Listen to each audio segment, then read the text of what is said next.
Alors j'aimerais lire avec vous ce soir un passage dans l'évangile de Luc au chapitre 19. Il ne sera pas bien long, mais vous comprendrez pourquoi. Je sais que le petit traité qui a été distribué, c'est « Rendez-vous pour une vie nouvelle ». Dans l'évangile de Luc, chapitre 19,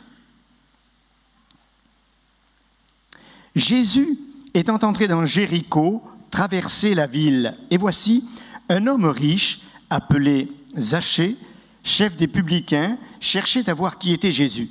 Mais il ne pouvait y parvenir à cause de la foule, car il était de petite taille. Il courut en avant et monta sur un sycomore pour le voir, parce qu'il devait passer par là. Lorsque Jésus fut arrivé à cet endroit, il leva les yeux et lui dit « Zachée, hâte-toi de descendre, car il faut que je demeure aujourd'hui dans ta maison. » Zachée se hâta de descendre et le reçut avec joie. Voyant cela, tous murmuraient et disaient « Il est allé loger chez un homme pécheur. » Mais Zachée, se tenant devant le Seigneur, lui dit « Voici, Seigneur, je donne aux pauvres la moitié de mes biens, et si j'ai fait tort de quelque chose à quelqu'un, je lui rends le quadruple. » Jésus lui dit « Le salut est entré aujourd'hui dans cette maison, parce que celui-ci est aussi un fils d'Abraham, car le Fils de l'homme est venu chercher et sauver ce qui était perdu. » Le titre de ce prospectus, c'est « Rendez-vous pour une nouvelle vie ». Des rendez-vous, on sait ce que cela veut dire. Des rendez-vous, nous en prenons pour aller peut-être dans une nouvelle école. Rendez-vous pour des études supérieures. Rendez-vous pour un emploi. On sait ce que cela veut dire. Rendez-vous chez le médecin. Rendez-vous chez le dentiste. Pas trop, ça n'aime pas, mais enfin, parfois, il faut y aller. Rendez-vous, mesdemoiselles, mesdames, chez le coiffeur. C'est quand même mieux, ça, hein? Surtout quand il vous caresse la tête, là, ça vous fait presque dormir. C'est les rendez-vous qu'on accepte. Rendez-vous pour un travail. Alors là, il ne faut pas être en retard, sinon, on risque de ne pas être pris. On sait ce que ça veut dire, rendez-vous. Dans la région Midi-Pyrénées, il y a une mutuelle pour retraités qui s'intitule « Rendez-vous pour une nouvelle vie ». Le même titre que vous avez mis là, vous ne le saviez pas. Alors, je suppose qu'ils veulent dire aux retraités, on vous accorde une mutuelle parce que vous allez commencer une vie différente, de repos, de sport, de voyage, enfin que sais-je. Vous voyez, des rendez-vous, on en a partout. Alors, qu'est-ce que c'est qu'un rendez-vous ? Un rendez-vous, c'est une rencontre prévue à une heure précise. C'est une rencontre qui a lieu dans un endroit précis. Et c'est une rencontre qui est aménagée pour discuter, pour écouter. C'est pour ça que ce soir, je suis content, c'est un rendez-vous. Dans un endroit précis, ici, dans une assemblée où vous entendez parler de Dieu, chanter, mimer, et quand on les voit, on sait qu'ils ont vécu ce qu'ils chantent. On sait qu'ils ont vécu ce qu'ils miment. On sait que ce n'est pas de la joie artificielle, mais c'est quelque chose qui est profond, qui vient de leur cœur, d'un cœur transformé, changé. Je pense à notre sœur qui rendait témoignage de la haine qu'elle avait à l'égard de son papa. C'est incroyable le nombre de personnes que je rencontre, parfois des gens qui sont venus à la maison, qui ont pris une collation, qui vont venir bientôt manger et que j'espère amener. La haine qui est dans ces personnes.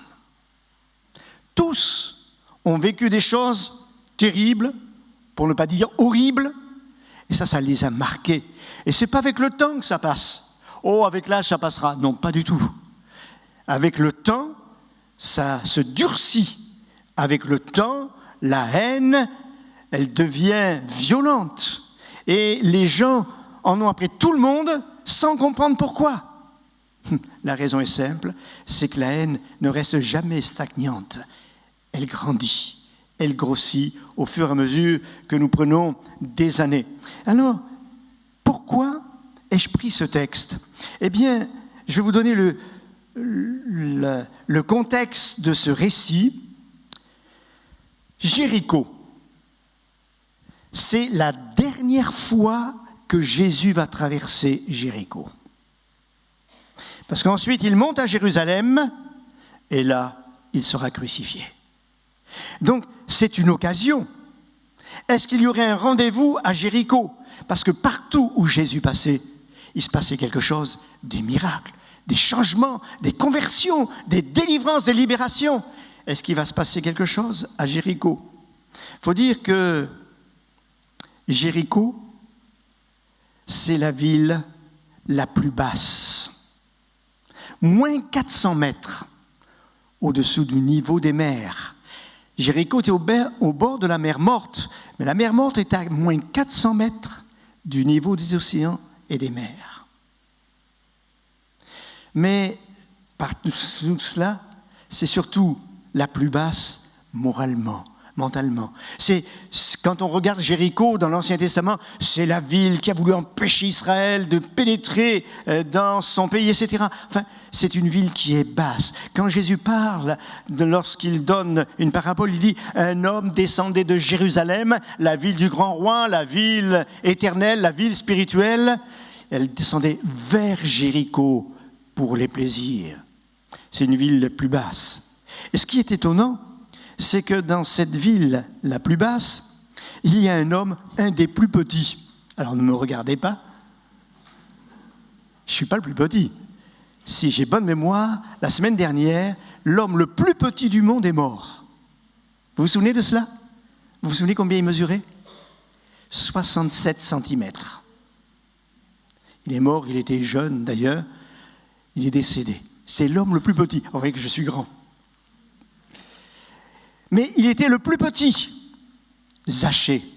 Et quand je dis le plus petit, je ne parle pas seulement de sa taille, mais comment les gens le considéraient.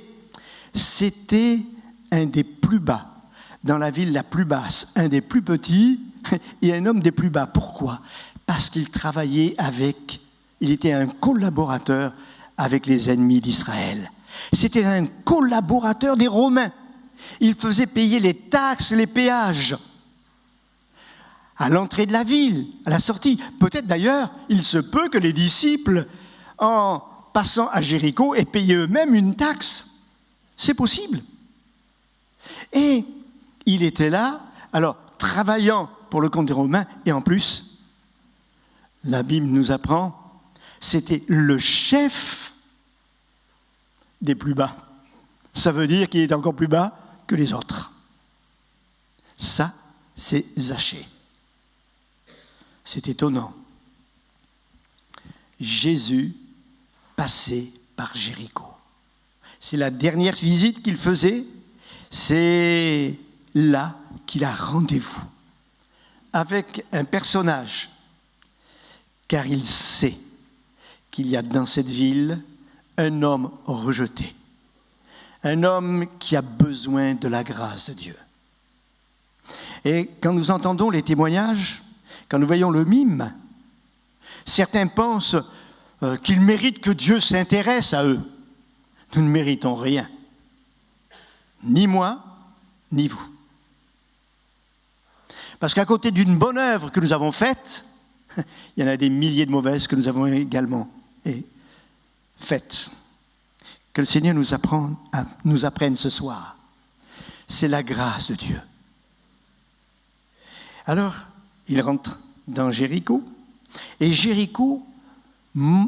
Jéricho, il y a des sycomores. Alors, il faut connaître le contexte des sycomores. C'est des espèces de figuiers égyptiens qui étaient très répandus. Du temps de Salomon, le grand roi, où l'or était répandu dans tout le territoire, l'argent, les pierres précieuses. La Bible nous dit, il fit venir des cèdres du Liban et d'autre part, pour les rendre aussi communs que les sycomores. Donc les sycomores, ça avait peut-être une certaine valeur, mais pas une grande valeur. Et là, il monte sur un sycomore. Alors, je ne sais pas si vous voyez, la ville la plus basse, un homme des plus bas, petit également moralement, Petit à cause de sa fonction, petit parce qu'il était le chef, c'est-à-dire le pire de tous les autres, et en plus il monte sur un arbre le plus commun qu'il puisse y avoir dans Jéricho. Seulement, il ne pouvait pas s'approcher de Jésus, il voulait voir Jésus. Il voulait voir Jésus. Peut-être l'a-t-il vu passer quand il faisait payer les taxes. Peut-être a-t-il entendu parler de lui. En tout cas, il voulait le voir. Impossible. Quand on est petit, c'est difficile de se faufiler, difficile de voir au-dessus des épaules de ceux qui sont plus grands. C'est pratiquement impossible. Mais Zachée ne se décourage pas. Dans la vie, tout ce qui est contraire nous pousse, nous amène à nous décourager. Mais lui, il ne fait pas cela. Je dirais, il ne rumine pas ses difficultés, ses sentiments. Il ne rentre pas dans une espèce d'aigreur à l'égard des autres, de la société, de sa famille.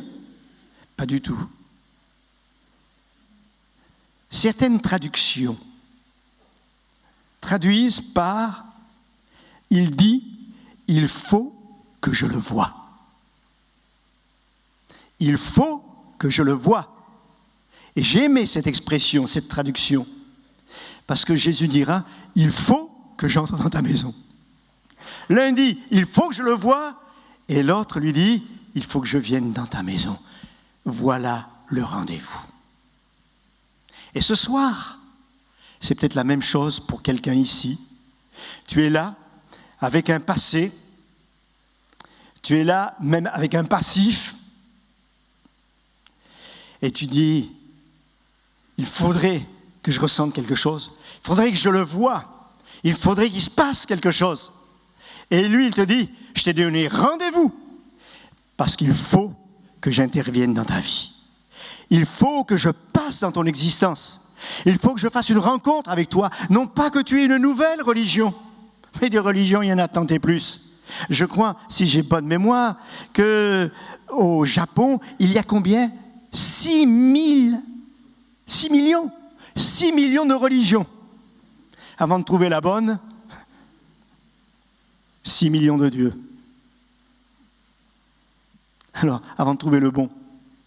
Je me souviens, j'étais dans un avion et j'avais à côté de moi des gens qui venaient de l'Inde et qui me parlaient. Eux, ils en avaient beaucoup moins. Enfin, ils en avaient des centaines. Alors, ils commencent à me parler. Je dis, écoutez, moi, j'en ai pas des centaines, j'en ai qu'un, mais c'est le bon. Et je lui ai parlé, lui présentant le bon, et nous avons eu un moment de prière ensemble, etc. Alors, ce que je voudrais, c'est pas vous présenter une religion. Ils vous ont pas parlé de religion. Ils vous ont parlé d'une rencontre, une relation avec Dieu. Il faut que je le voie, et lui dit, il faut que j'entre dans ta maison. Mais tout est fait pour que ce rendez-vous prenne quelque chose de particulier. La Bible dit, dans le 2e livre des Chroniques de l'Ancien Testament, « Car l'Éternel étend ses regards sur toute la terre pour soutenir ceux dont le cœur est tout entier à lui. » Un autre prophète dira, « Car le regard de l'Éternel se porte sur celui qui souffre, qui a l'esprit abattu, mais qui craint la parole. » Je trouve ça formidable. Tu ne sais plus où regarder, et en fin de compte, tu te dis, s'il existe, je veux regarder à lui. Et lui dit, mais je te regarde. Voilà le point de rendez-vous. C'est le moment où vous laissez de côté tout ce que vous pensez pour vous justifier ou autre, et vous regardez, vous faites appel à lui. Alors, l'appel de Jésus est pressant. Zachée monte sur un sycomore, parce qu'il sait que Jésus va passer par là. C'est la direction, c'est l'avenue, c'est la rue. Il monte sur un sycomore, et là il le verra. Il a tellement entendu parler de lui. Vous avez tellement entendu parler de Jésus. Peut-être plusieurs fois, par un collègue au travail. Peut-être vous êtes venu ici même, dans ce lieu, dans cette assemblée, ou dans une autre, ou même dans une autre ville. Vous avez plusieurs fois entendu parler de Jésus.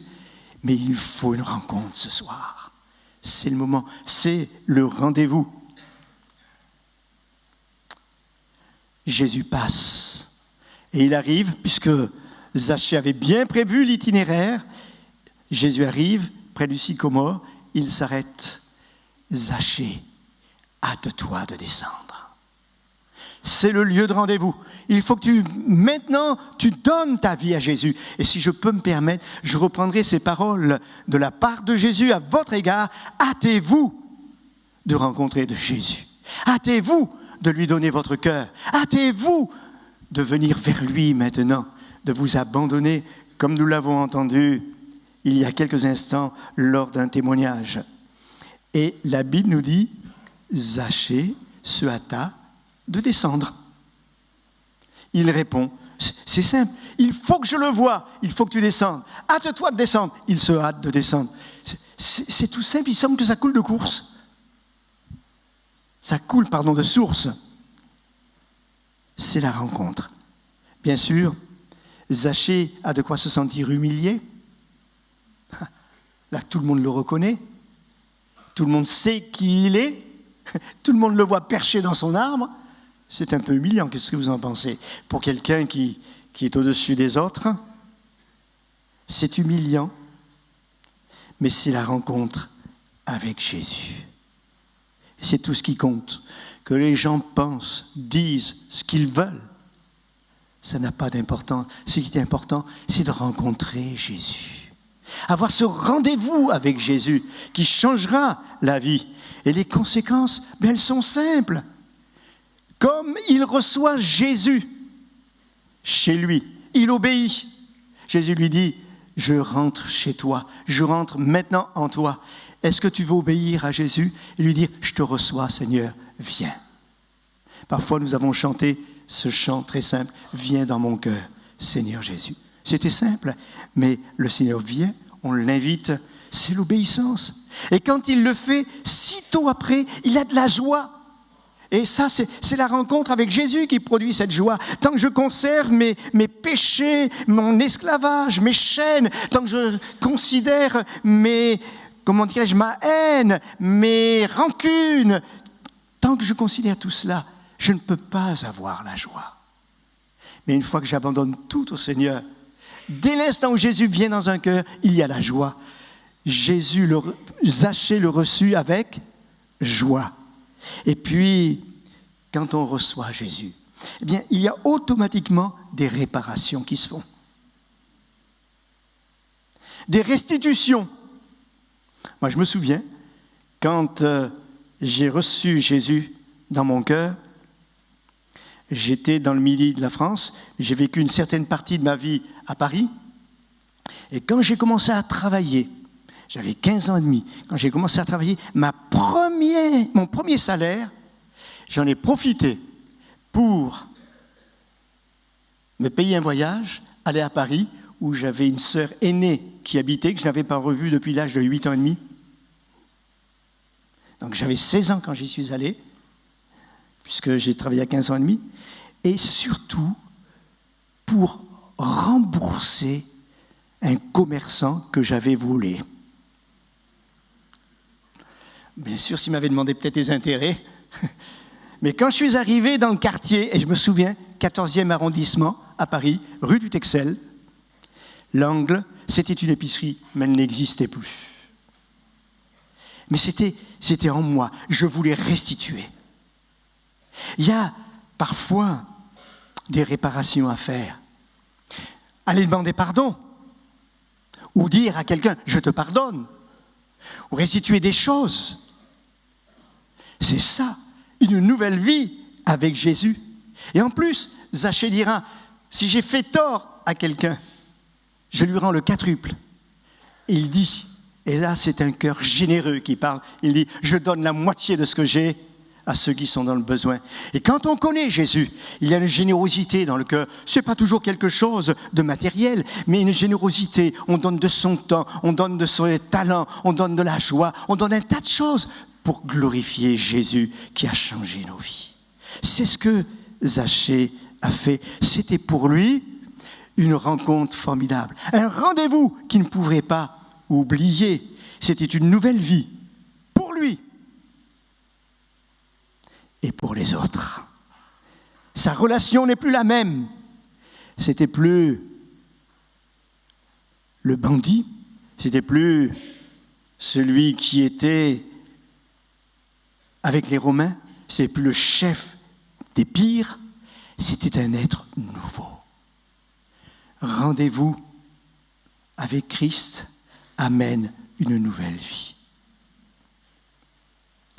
Ce qui est étonnant, c'est que Zachée, la signification de son prénom veut dire le juste, le pur. Ça, c'est après sa conversion, mais pas avant. Mais quand Jésus vient dans un cœur, il nous purifie de tout péché. Il nous justifie devant Dieu. Ah, nous étions pécheurs, mais parce que nous avons accepté Christ, son sang nous lave, nous purifie et nous sommes justifiés par la vie de Christ en nous. C'est pour cela d'ailleurs que quand les gens, la foule qui est là, trouvera à redire pour ce miracle, elle dira, mais celui-ci aussi est un fils d'Abraham.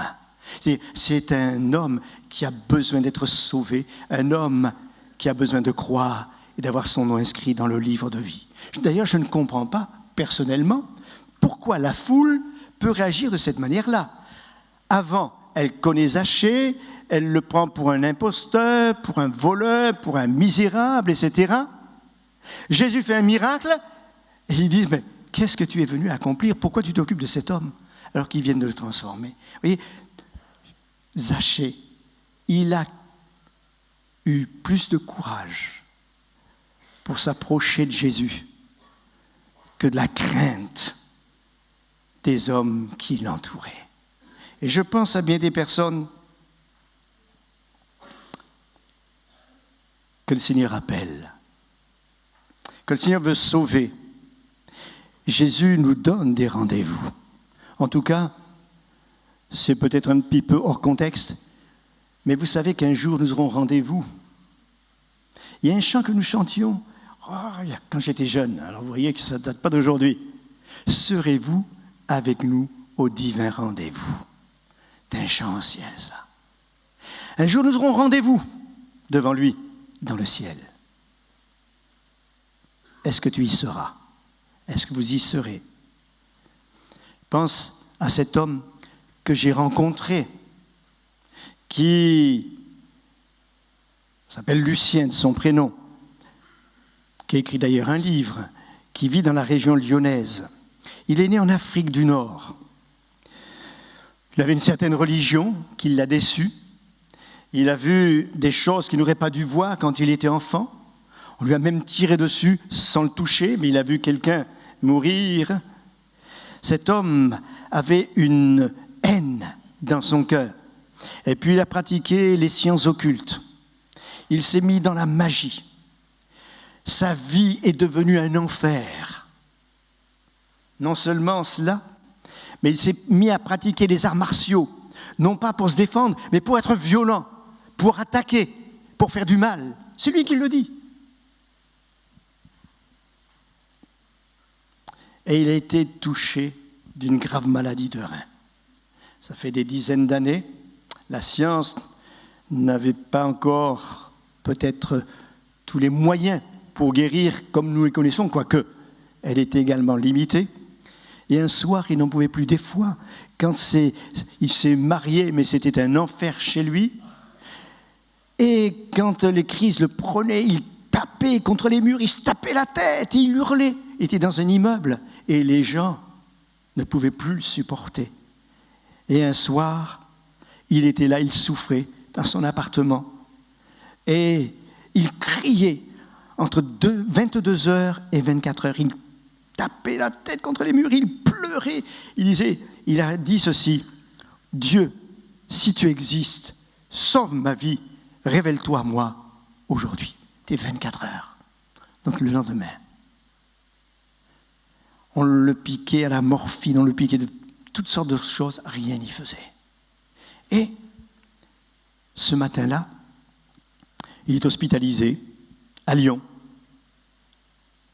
On l'amène et on le laisse, l'hôpital rempli. D'ailleurs, un hôpital qui n'existe plus, il était démoli. Il était là dans le couloir, allongé sur un banc. Il n'en pouvait plus, malgré malgré les médicaments qu'on lui donnait, etc. Et il hurlait à certains moments tellement il souffrait. Et une infirmière qui prodiguait les soins est entrée dans une chambre où il y avait 2 personnes alitées. Et puis, elle a parlé, parce que les gens l'entendaient, elle a parlé de cet homme qui souffrait, etc., qui était jeune.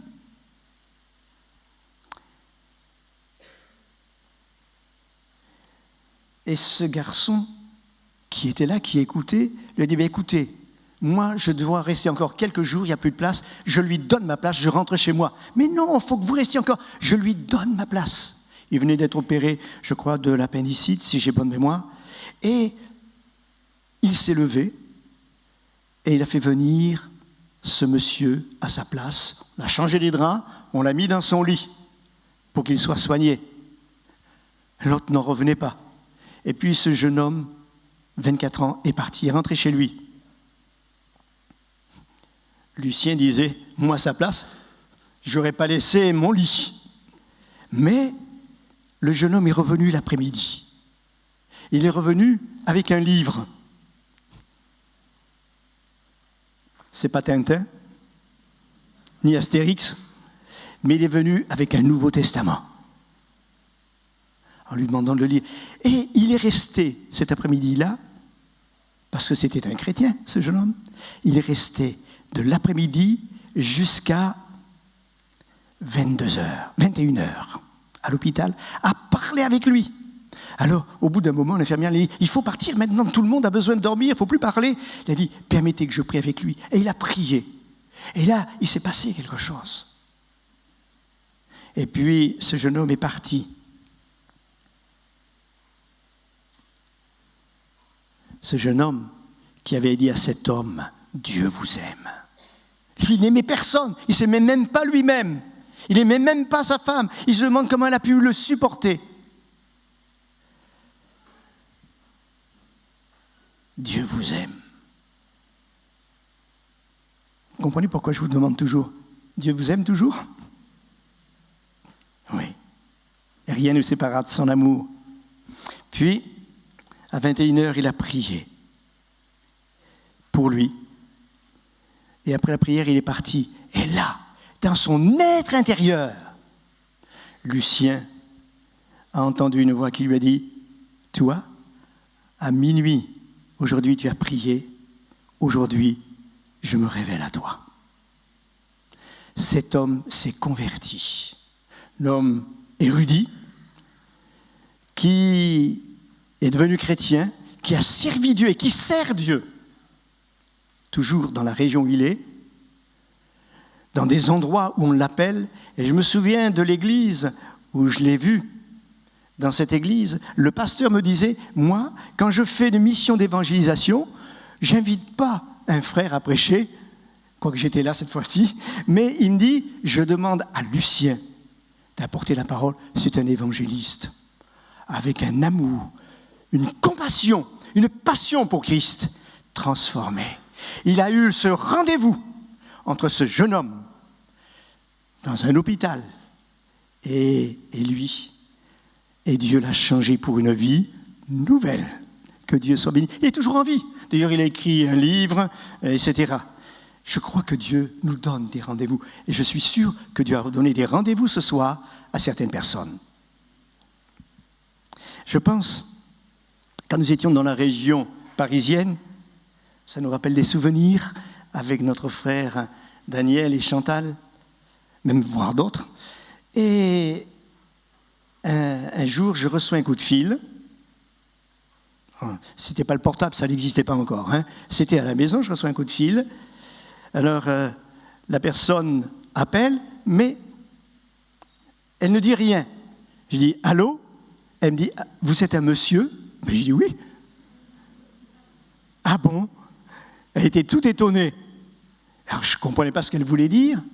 Et puis, tout compte fait, elle me dit « Voilà, je m'appelle Anne-Marie, j'ai trouvé un mot dans la poche de la veste de mon mari avec votre numéro de téléphone. » Alors, elle faisait ça parce qu'elle croyait que c'était une femme.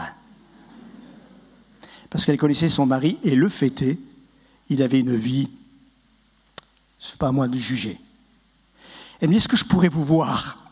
Parce que pour que son mari ait le numéro, alors je lui dis, je suis pasteur, etc. Elle me dit, est-ce que je pourrais vous voir ? Pas de problème. Je suis allé la voir. Et nous avons parlé de Jésus. Tu te souviens d'Anne-Marie Becchia.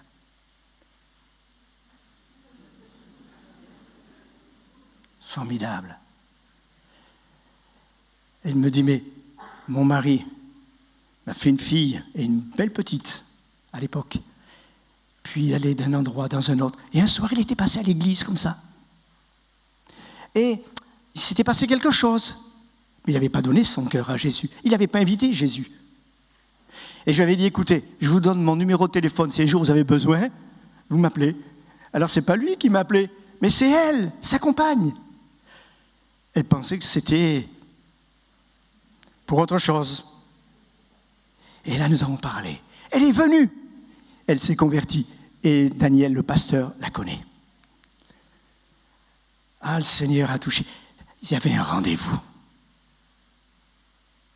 Je pourrais parler, et son livre existe dans nos bibliothèques, de cet homme, ingénieur du son et spécialiste de l'électronique, qui avait mis ses dons au service de la police. Ça, c'était aux États-Unis. Mais comme la police ne payait pas assez, il a eu connaissance de bandits bien organisés qui le payaient davantage, et il s'est mis à les servir avec ses dons, de telle sorte qu'il a été associé au patron du syndicat du crime, Mickey Cohen.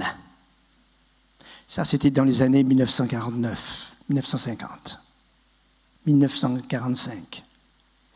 Et là, il réussissait, il gagnait des sommes incroyables. Je ne vais pas expliquer comment, il ne faut pas donner de mauvaises intentions. Et puis, il réussissait. Et un soir, il devait prendre l'avion pour se rendre sur une île, faire un gros coup. Je dis bien, il faisait partie du syndicat du crime. Et comme il y avait des heures à attendre, il s'est dit, tiens, je vais aller écouter Billy Graham. Billy Graham qui était un évangéliste connu mondialement. Alors il assiste et il écoute. Et Billy Graham dit, ce soir, il y a un homme, c'est la dernière fois que Dieu lui permet d'entendre l'évangile s'il ne se repent pas. Oh, ça l'a touché, parce qu'il savait pourquoi il allait prendre l'avion. Et les paroles apportées par Billy Graham ont touché par la puissance du Saint-Esprit ce cœur. Jim, au moment de l'appel, est descendu et il est venu devant pour donner sa vie à Jésus. Inutile de dire qu'il a annulé son vol. Et le lendemain, il apprenait qu'une bande rivale l'attendait sur l'île pour le tuer à vue, dès qu'il aurait atterri. Jim n'a pas été tué, il a donné sa vie à Jésus, et il est devenu un prédicateur de l'Évangile, je ne sais pas s'il est toujours en vie, qui a sillonné tous les États-Unis, Jim Voss. Son livre, c'est « Arrêtiez au dernier tournant ». Il y avait un rendez-vous entre Dieu, qui se révélait par le message de Billy Graham, et cet homme que Dieu aimait, et qui ne voulait pas voir mourir et aller dans l'enfer. Je pourrais citer encore le cas de cette jeune fille, qui est maintenant une dame, Faustine, qui, dans la région parisienne, était athée.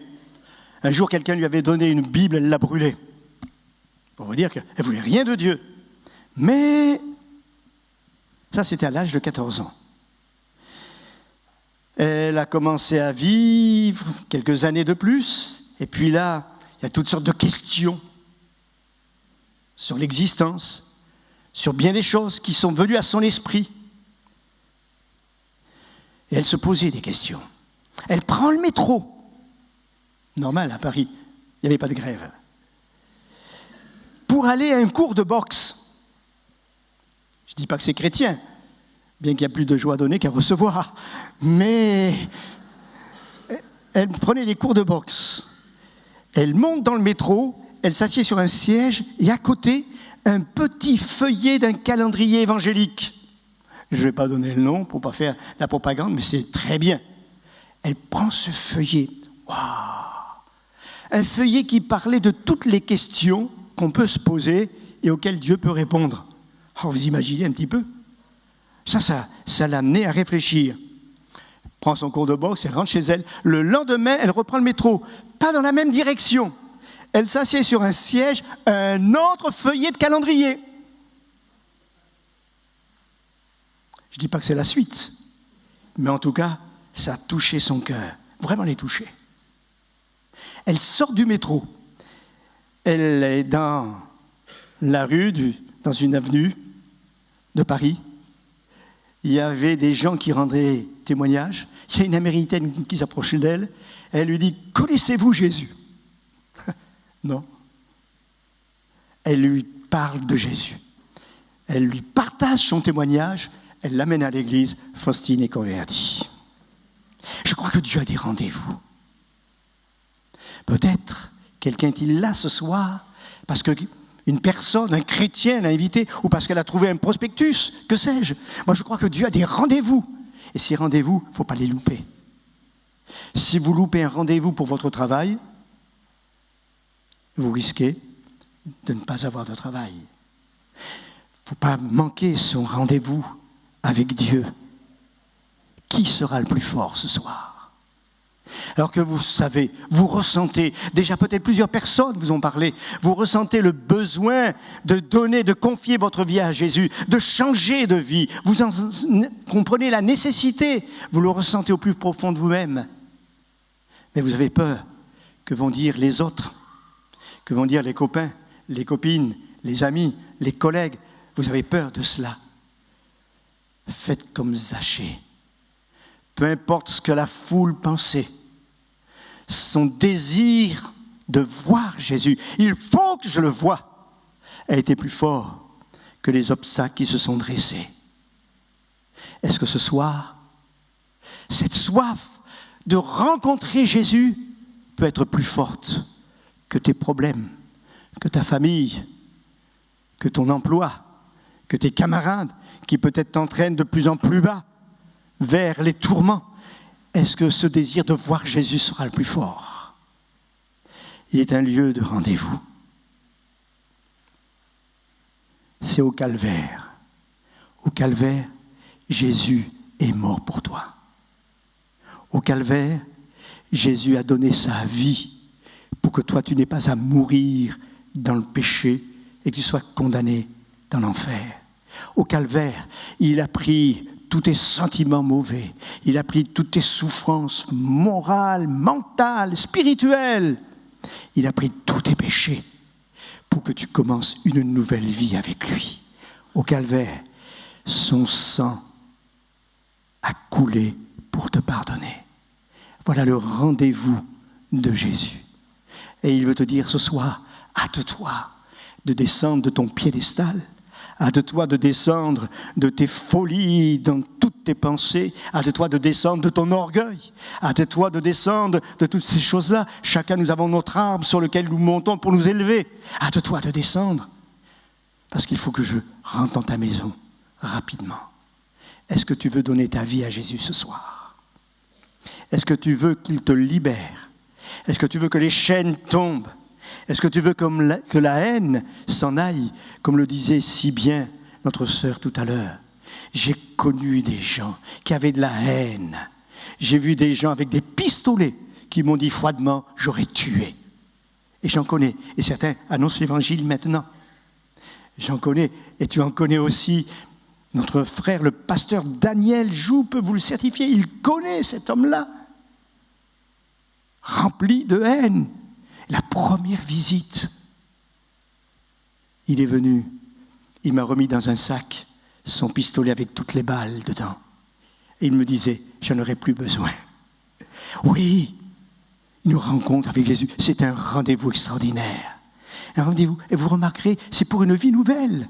J'aurais pu prendre d'autres textes de l'Évangile. Admettons, Saül, qui cherche les ânesses qu'il a perdues, etc. Il ne sait pas où les trouver. Il est inquiet, ça fait 3 jours qu'il s'est absenté. Son père est inquiet. Dieu lui a donné rendez-vous chez le prophète. Et là, que va-t-il se passer dans ce rendez-vous avec le prophète? Le prophète lui dit, tu sais, laisse les ânesses, elles sont déjà retrouvées. Toi, tu ne les as pas retrouvées, mais elles sont déjà retrouvées. Ton père s'inquiète pour toi. Mais il dira à ce jeune homme, Saül, tu es là parce que Dieu va te donner la royauté. Il n'y avait pas de roi en Israël. C'est le premier roi qui a été. Quel rendez-vous pour une vie nouvelle. Je pourrais prendre d'autres exemples, mais ça suffit simplement pour vous dire ce soir. Demande à Jésus de venir dans ton cœur.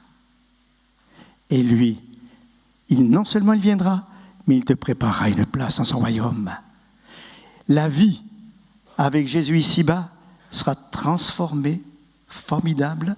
Oh, il y aura des épreuves, des difficultés, mais à chaque fois il y aura quelque chose qui ne va pas, tu verras qu'il est fidèle, qu'il est vivant, qu'il répond, qu'il entend, qu'il secoue, qu'il ne change pas, qu'il est toujours le même, hier, aujourd'hui et éternellement. Est-ce que tu veux que Jésus vienne dans ton cœur ?